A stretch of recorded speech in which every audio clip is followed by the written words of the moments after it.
The following program is closed captioned for the thinking impaired. From Los Angeles. Ooh, whoa, whoa, whoa, breaking the static. KPFK 19.7 Los Angeles.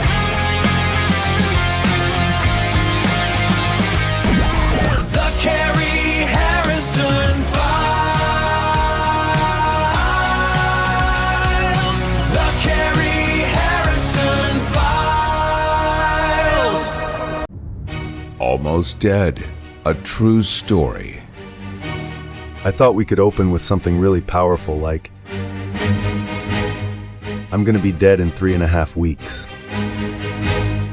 Not metaphor, not a prognosis, an appointment. Psychotherapist Derek Scott invited LA radio host Cary Harrison to ask him anything. With 3 weeks left, knowing the exact hour and date of his death, Derek offered everything. Love, grief, fear, humor, spirituality, candid, unguarded, unexpectedly funny. A scheduled death, time, date, location. Almost Dead, a final conversation before the author's death. 5 stars on Amazon. The true story that couldn't be broadcast. Available now on Amazon. Almost Dead by Cary Harrison. And it is the Cary Harrison Files. Welcome. Someday I will get some sleep. You know, I have some serious OCD about you, about the show, about what's going on in the world. And I'm up till like 4 a.m. doing production, writing. It's insane. So, I don't know. Maybe I need a vacation. Maybe this is my vacation in these times. Cary Harrison with you. This is the Cary Harrison Files, CaryHarrison.com and GoHarrison.com. Live video streaming on YouTube, Substack, everything with a chip and a signal or a shortcut, kpfk.net. And you can later listen as a podcast across every service. Simply Google the Cary Harrison Files. That's Cary. And most importantly, our newsletter with a transcript of this entire show upcoming. Stuff we simply cannot say on the radio anymore is at CaryHarrison.com or GoHarrison.com. And our new Harrison text line, which is good, clean fun, unexpurgated, 310-737-TALK, 310-737-TALK. And there you can both text or leave voice messages. So we're going to talk about a couple of things today. One, I'm going to bring you up to speed on one of the biggest puck fists who has ever lived, who actually shaped the political system that we're in today. And this is in modern times. And then we're going to look at Gen Z, who has had access to more sex than any other set of humans in history, maybe not the Romans. And they're saying, no, I don't want any. Very interesting. We're going to get into that too. But let's first talk about Viktor Orban. A name you've heard recently because he's gone on his way out, a little bye-bye action. Finally, offers a little breath of relief maybe for some people who would like to see a little change on the planet Earth. And this may augur that change is coming. If you don't know who Viktor Orban is, congratulations. You've been living your best life. And I'm genuinely sorry to ruin it for you right now. This is the true story of how a pudgy Hungarian autocrat accidentally wrote the Republican Party's instruction manual. If there were such a thing, which we know there is. It's called Project 2025. It's called What You See is What You're Getting. And if you want to know how we got to where we are today, here it is in a delicious nutshell. Viktor Orban is the soon-to-be ex-prime minister of Hungary. It's a landlocked Central European nation, roughly the size of Indiana. And it's contributed to world civilization the following things: goulash, the Rubik's Cube, and apparently the complete philosophical architecture of the American radical right. He looks like if a Soviet-era refrigerator somehow achieved sentience and got itself elected. That's Viktor Orban. That's all you need to think about. He's got the vibe of a regional assistant bank manager who's decided that God personally anointed him to save Western civilization, which is a sentence that should frighten every single person within earshot of this broadcast. Now, here's what you need to understand about Viktor Orban, because this is where the whole filthy magic trick begins. When Orban took power for the second time in 2010, he was bad enough that they fired him then. And then, like a nation with a spectacular death wish, hired him back. He didn't do what American right-wingers had been doing for 40 years. He didn't say, get the government off your back. He didn't do the whole Reagan-era bumper sticker routine about the 9 most terrifying words. No. Victor looked at the government, that vast, groaning apparatus of bureaucratic power, once Soviet power, and said, and I'm paraphrasing only slightly here, I'm keeping all of this. It's mine now, all of it. The courts, the media, the elections, the civil service, the national wallet, mine. Sit down. Seems oddly familiar, doesn't it? Viktor Orban wrote the Constitution in 2012 the way a mob boss rewrites the lease on a restaurant he's just taken over. Gerrymandered the districts until they looked like a Rorschach test designed by a man with a grievance. He stacked the judiciary like a drunk playing Jenga. He seized control of the media and handed it to his cronies the way you'd hand your idiot brother-in-law a franchise. Here, don't screw this up, just say what I tell you. And Orban called it illiberal democracy, which is one of those phrases that sounds like it came out of a fortune cookie written by Mussolini. Here's the part that should make your teeth hurt.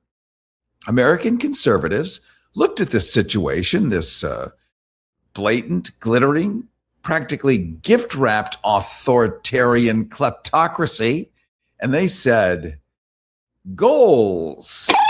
Yeah. The Heritage Foundation's Kevin Roberts, he's a man who has the energy of someone who's been nursing a personal grievance against the Enlightenment since approximately 1687. This guy declared that modern Hungary is not just a model for conservative statecraft, but the model. Hungary is the model for conservative statecraft. Like Viktor Orban running a small, economically struggling, internationally isolated European nation of 10 million people into the authoritarian ditch is the instruction manual that these guys have been waiting for. Do you know what they did next? They flew to Budapest, the way lesser tourists fly to Paris. They wore CPAC lanyards and gazed upon the Hungarian parliament building with the reverent glistening eyes of pilgrims who finally reached Mecca. If Mecca had worse food and a government that was secretly on Putin's payroll. Gonna have my coffee now. It is that hour. By the way, a government on Putin's payroll, turns out it was literally on the payroll. Orban was financing CPAC, that would be the Conservative Political Action Committee in the United States of America, e pluribus unum. Orban was financing CPAC, that would be the brain of the Republican Party, the political brain, the fundraising arm. Orban was financing it with Hungarian government money. Oh my God. Which is to say, with money from a foreign government that was, as even a golden retriever following this story could have worked out, deeply cozy with Vladimir Putin. Last October, Viktor Orban told Putin, and these are real words, that a real sitting head of government said, in any matter where I can be of assistance, I am at your service. He said that to Vladimir Putin, the man who is actively shelling apartment buildings in Ukraine. Orban said, whenever you need, whatever it is, boss, I'm your guy. And somehow this is the individual whose governing philosophy the American right has adopted as their lodestar. Wow. Cary Harrison with you. This is the Cary Harrison Files, CaryHarrison.com and GoHarrison.com. Live video streaming on YouTube, Substack, everything with a chip and a signal. Shortcut at kpfk.net. Our newsletter with a transcript of this entire show, stuff we can't say in the radio.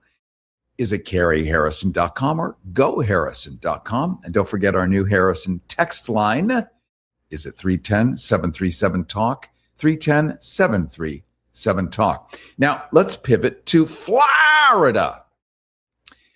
That's how they say it, at least on the East Coast of Florida, because that's where the American strain of the virus really mutated into something spectacular. Ron DeSantis, or Rhonda Santis, if you're a drag queen, arrived in the Florida governorship in 2019 like a man who'd read the Orban playbook.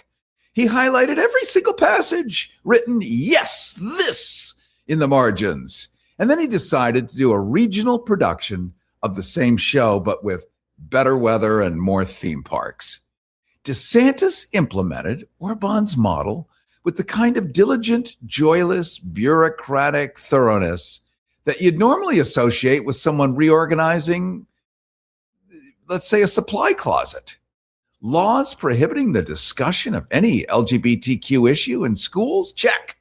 Orban had those. Let's see what else is next. Going after corporations that refuse to toe the cultural line. Check.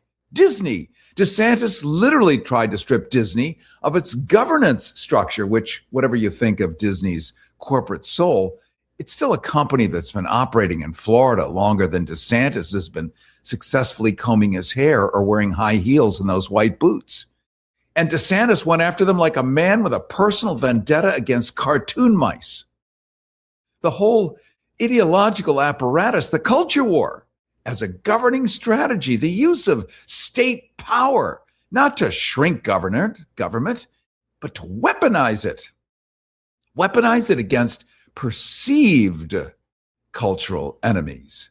The stoking of white evangelical grievance as electoral jet fuel.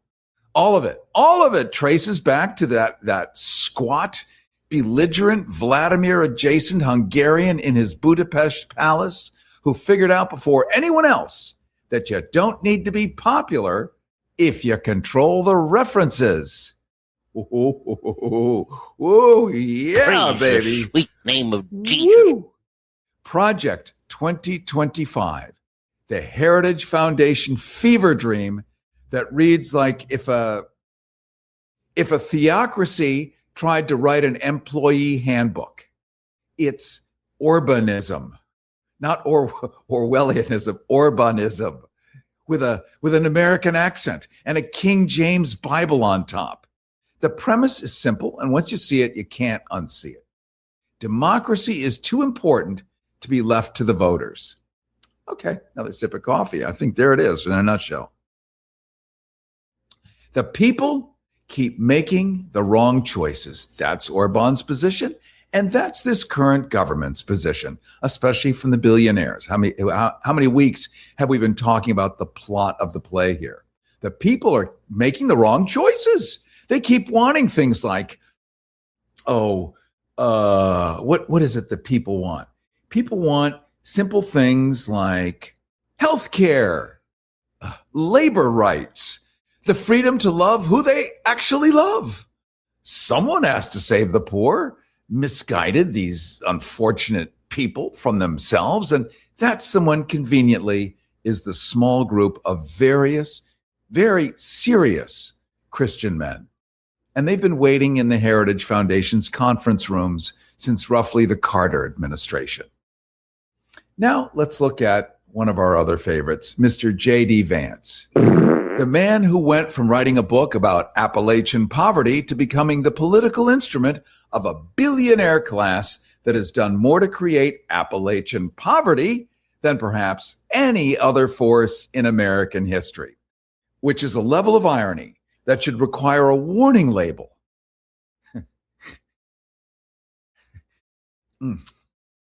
The Heritage Foundation talked about their goal being, quote, a fundamentally Christian view of culture and economics. Now, anybody who had basic Bible study with Jesus Christ, being an Episcopalian, wear a lot of fresh flowers at needlepoint, not entirely severe, but there was no economic model except get the economic model out of your temples and stop changing money and ripping people off. That was it. But, the Heritage Foundation has their own, quote, Christian view of culture and economics. Not Christian in the feed the hungry, heal the sick, blessed are the meek sense. Christian in the sense that a very specific group of mostly white, mostly male, mostly extremely comfortable Americans have decided that their particular interpretation of Scripture should be the organizing principle of 380 million people's lives. Whether those people have heard of it, agree with it, or indeed profess any religion whatsoever. This whole magnificent con game is built on Orban's foundational insight, which is this. If your actual policies are unpopular, and they are, they consistently poll somewhere between root canal without anesthesia and finding a spider in your salad, you don't change the policies. You change the system. You make it structurally difficult for the wrong people to vote. And we know who they are.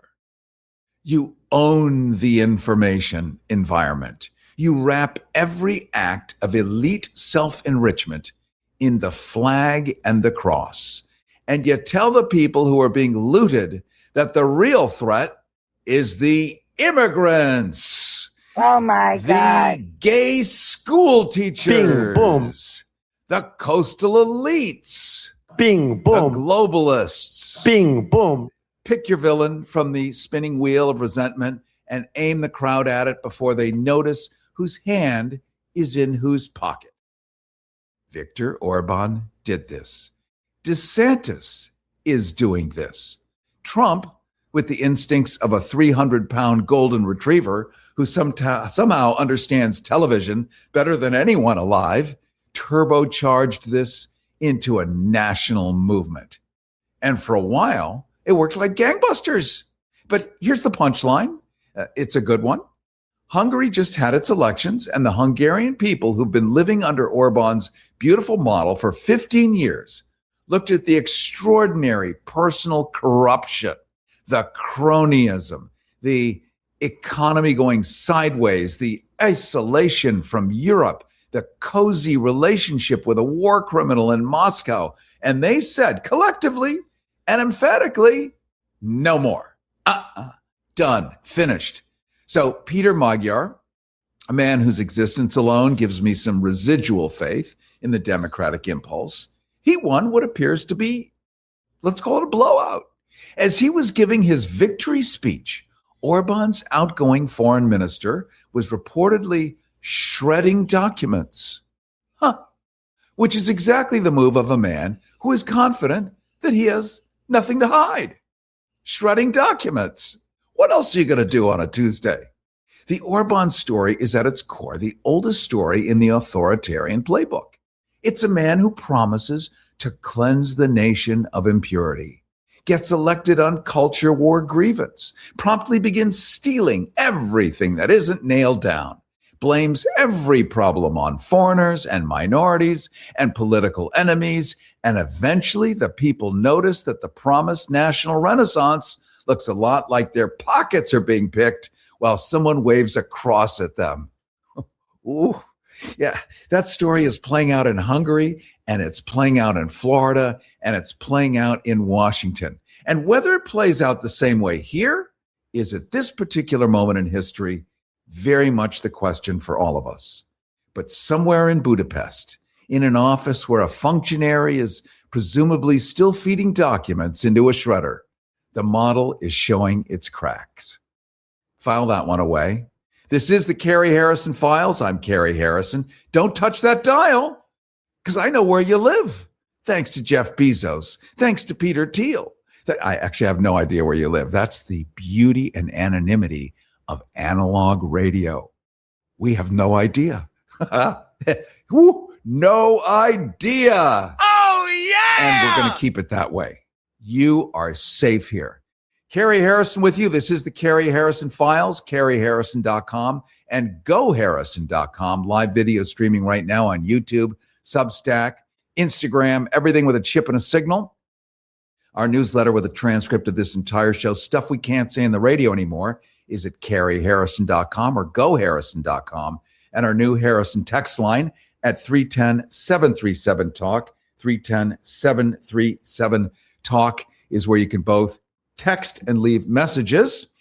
Well, coming up, Generation Z has access to more sex than any generation in human history.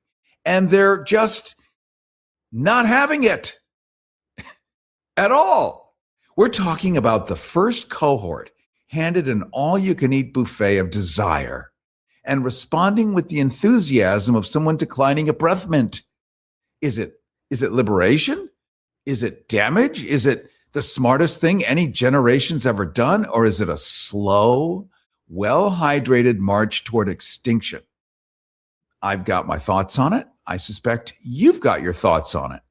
The lines are going to be open after the break at 818-985-KPFK, 818-985-5735, or our Harrison text line at 310-737-TALK, 310-737-TALK. I want to hear from you.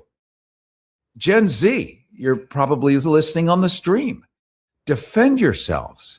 Parents, therapists, the romantically optimistic and the romantically retired. All of you, pick up the phone. I want to hear what's going on.